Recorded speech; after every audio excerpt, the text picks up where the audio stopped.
If you're watching this video, then you're taking a couple Canadian tips on how to maintain a high credit score.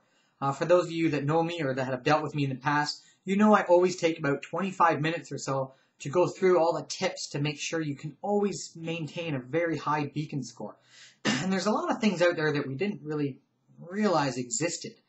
So we're going to go through what they call how to maintain a high credit score and what I like to call the FICO score. I've even learned off of Oprah, the Susie Orman. She talks about FICO score. So whenever you catch her on TV, be sure to have a listen because the American system is not much different than the Canadian. Okay? But here's a couple little tips to maintain a high credit score. See, the problem we have is every credit card we have typically have it close to maxed out. Here's the thing. Whenever you're higher than 75% of its limit, so for example, I have a $1,000 credit card and I have it at $990. When Equifax connects with, for example, your TD Visa, if it's higher than 75%, you will lose points on that FICO score, although you made your payment on time, okay? So the way I like to train people is, if you have a $10,000 line of credit, no you don't. Pretend it's $7,500. As long as you don't go above that line, you should be okay. Now, does that mean don't ever go above that? No, not at all. It's timing, okay? The funny thing is, these bureaus report typically before you're even allowed to make a payment. So one time, I have a $1,000 TD credit I would use up and down the highway, and I maxed it out up to $990. When I got the bill, I paid it off in full every month. I never missed a payment on that. Funny thing was, I pulled my credit bureau once on, I think it was July 3rd, so it was just around when I was supposed to make my payment, and I wasn't late on my payment, but on my credit bureau it said I owed more than even what my balance was. So it took the payment because mathematically I didn't make the payment yet. I still had time.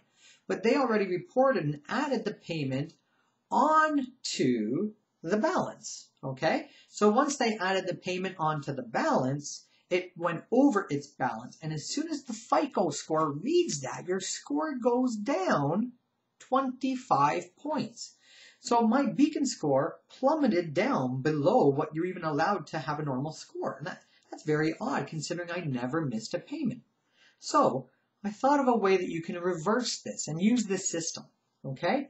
Here's the thing. I have 3 or 4 other credit cards. I always maintain a small balance or limit on them. Because of the online stuff I do, I don't want a credit card to get maxed out with a large limit. So I mainly carry about $1,000 to $1,500, $2,000 limits. Okay? On those cards, always maintain a balance. And you say, well, I don't want to pay interest. But hear me out. Once you have your balance at 0 and the bank connects with Equifax, how many points do you think FICO gives you for that? 0. You have a 0 balance, so you get 0 points.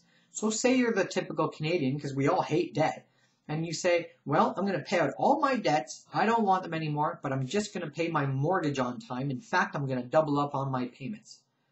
Good for you. I agree. Funny thing is, your mortgage is not on a Canadian credit bureau.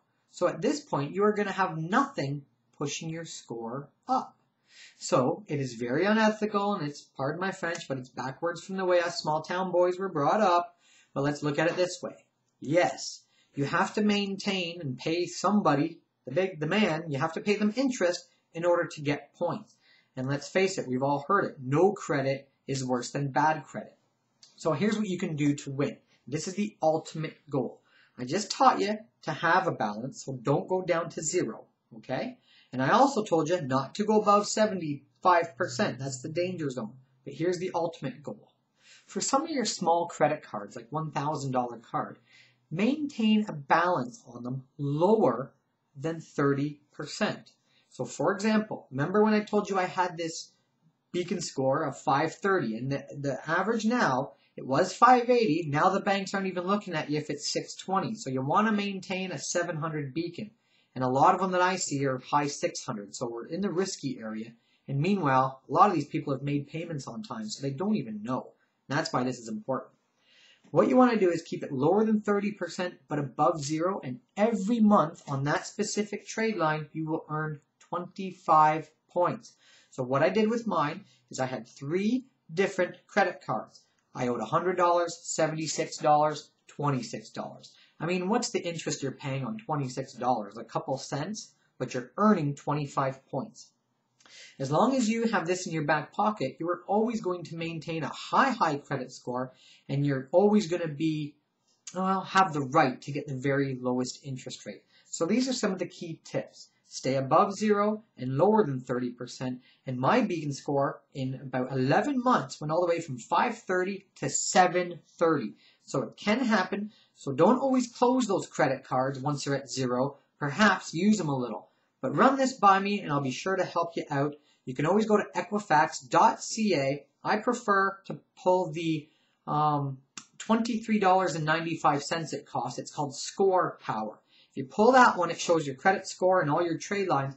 And be happy to look me up at themortgageteacher.ca, and I can go through that credit bureau with you. And feel free to look me up, The Mortgage Teacher, on Facebook, Twitter, and of course this YouTube channel. So I hope this video helps, and please pass it on to your friends and use these tips to keep that FICO or credit score high. All the best, Canada. Take care.